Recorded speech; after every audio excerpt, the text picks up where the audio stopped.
हर क्षेत्र में हमें आगे बढ़ना है। अब विकासशील नहीं, विकसित भारत बनना है।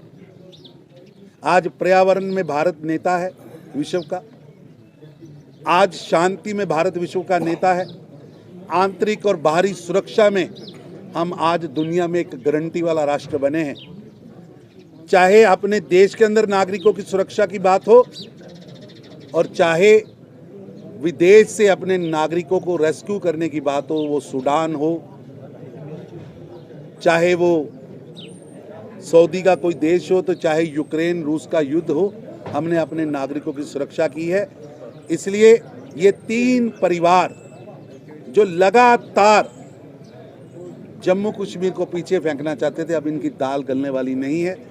और मैं कांग्रेस के नेताओं से भी आपके माध्यम से पूछना चाहता हूं कि वो बताएं जम्मू कश्मीर और भारत की जनता को कि 370 पर उनका स्टैंड क्या है, 35A पर स्टैंड क्या है।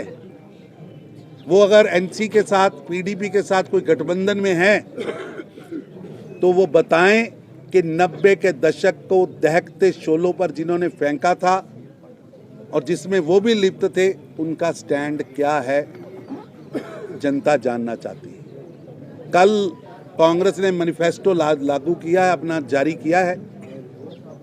कांग्रेस का मैनिफेस्टो केवल व केवल एक धोखा है, एक भ्रम है। उस मैनिफेस्टो के अंदर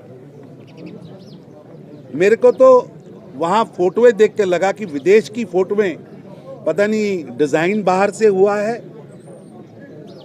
छपा बाहर से है, या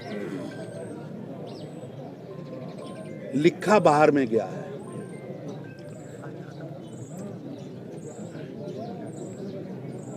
मेरे को तो इस मैनिफेस्टो से, कांग्रेस के मैनिफेस्टो से जॉर्ज सोरेस जो भारत को बर्बाद करना चाहता है, उसकी टूल किट की बदबू आ रही है।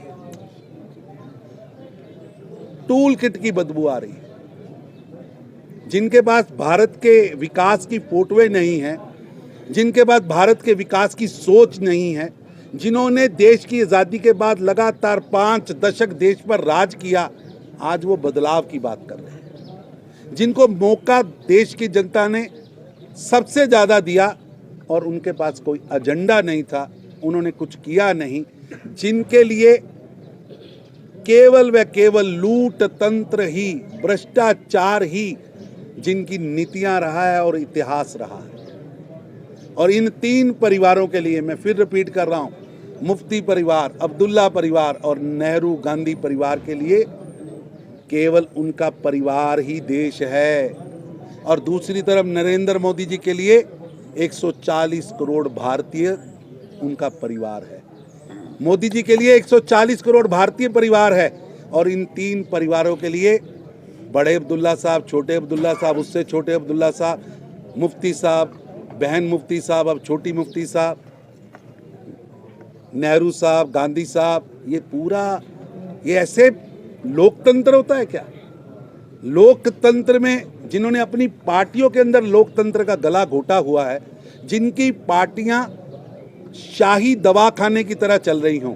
आप देखेंगे शाही दवाखाने होते हैं, शाही दवाखाने, कोई डिग्री नहीं है, बाप बैठा है शाही दवाखाने की गद्दी पे, फिर उसका बेटा बैठ रहा है, फिर उसका बेटा बैठ रहा है, फिर उसका बेटा बैठ रहा है, ऊपर लिखा है 400 साल का तजुर्बा, 150 साल का तजुर्बा, और कोई उनके पास योग्यता नहीं है। उसी तरह इन तीन परिवार एक शाही दवाखाने की तरह चल रहे हैं, जिनके अंदर वंशवाद के अलावा योग्यता नहीं है और एक काला इतिहास है। तो एक है, और जम्मू कश्मीर को जिन्होंने टेररिज्म कैपिटल का दर्जा दिया था, वो तीन परिवार हरने चाहिए। मोदी जी ने जम्मू कश्मीर को टेररिज्म कैपिटल से टूरिज्म कैपिटल बनाने का काम किया है, और हमारा एक ही एजेंडा है कि जम्मू कश्मीर का विकास भारत के बाकी प्रांतों की तरह, जम्मू कश्मीर के नागरिकों का विश्वास भारत के बाकी नागरिकों की तरह बढ़े। और मेरे को पूरा यकीन है जिस तरह डीडीसी चुनाव में इस गुपकार गठबंधन जिसके अंदर जो कई दशकों से आपस से लड़ रहे थे, उन्होंने मिलकर चुनाव लड़ा और केवल व केवल अगर 10 जिले कश्मीर के गिनूं और 10 जिले जम्मू के गिनूं तो 11 लाख वोट, और उसमें से 5.5 लाख वोट कश्मीर रीजन के हैं जिन्होंने उनके खिलाफ वोट किया।